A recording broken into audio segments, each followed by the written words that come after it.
Assalamualaikum everyone. Welcome back to my channel with Kausar Hussain. Today I will teach you another 3 vocabulary like verbs.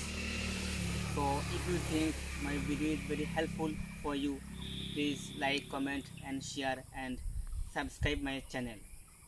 If you think my video is not very helpful for you, please skip my video. I think my video is very helpful for you whenever you talk to English before anyone, and if you talk to English, so you have to learn vocabulary like verbs. আজকে আমি আপনাদের সামনে আরো 3টি verb নিয়ে কাজ করব।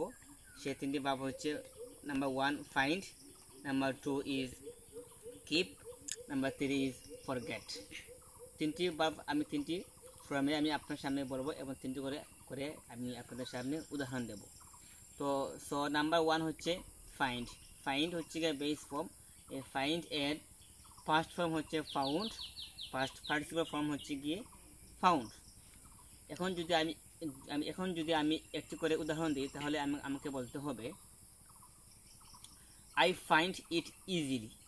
I find it easily, আমি এইটা খুব ইজিভাবে আমি এটা ফাইন্ড করছি, বুঝতে পারছি, ঠিক আছে। তাহলে ফাইন্ড হচ্ছে গিয়ে বেস ফর্ম। এখন যদি আমি ফার্স্ট ফর্মে বলি, তাহলে আমাকে বলতে হবে found. I found my house or I found my pen। Number 3 হচ্ছে গিয়া সেম ফাউন্ড। এখন যদি আমি বলতে হয় তাহলে আমাকে বলতে হবে they have found the answer। they have found the answer। এখন হচ্ছে গিয়ে নাম্বার 2 হচ্ছে গিয়ে keep। keep শব্দ অর্থ হচ্ছে গিয়ে রাখা। আমি যদি বলি I keep the pen, আমি আমার পেন রাখি। I keep the pen or I keep মাই কি, আমি আমার তালাতে রাখি বা চাবিটি রাখি, চাবিটি রাখি। এখন নাম্বার 2 দিয়ে আমি যদি বলি ফার্স্ট ফর্ম দিয়ে, তাহলে আমাকে বলতে হবে ক্যাপ্ট দিয়ে। I kept the key or I kept the pen or I kept the my notebook.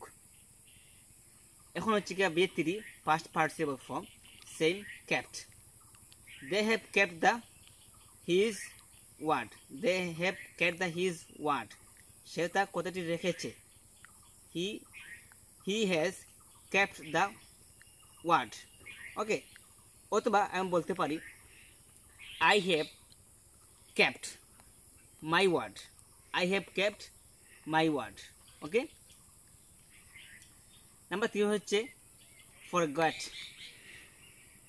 আমি যদি বলি I forget my homework. I forget my homework। এখন যদি আমি বলতে হয়, তাহলে বলতে হবে ফার্স্ট ফর্ম দিয়ে, তাহলে আমাকে বলতে হবে I forgot my homework। I forgot my homework অথবা I forgot my password বলা যায়। B3 হচ্ছে গিয়ে পাস্ট পার্টিসিপল ফর্ম, তাহলে বলতে হবে they have forgotten his homework অথবা I have forgotten my homework। এইভাবে আমরা 3টি ফর্মে আমরা ভার্ব নিয়ে কাজ করতে পারি, ঠিক আছে। যদি আপনার মনে হয় আমার এই ভিডিও খুবই আপনাদের জন্য ভালো হচ্ছে, অবশ্যই আপনারা আমাকে কমেন্ট বক্সে জানাবেন আর আমার জন্য দোয়া করবেন, যাতে আমি এইভাবে স্টেপ বাই স্টেপ আমি আপনাদের জন্য ভিডিও তৈরি করতে পারি। আজকে আর নয়, আসসালামু আলাইকুম।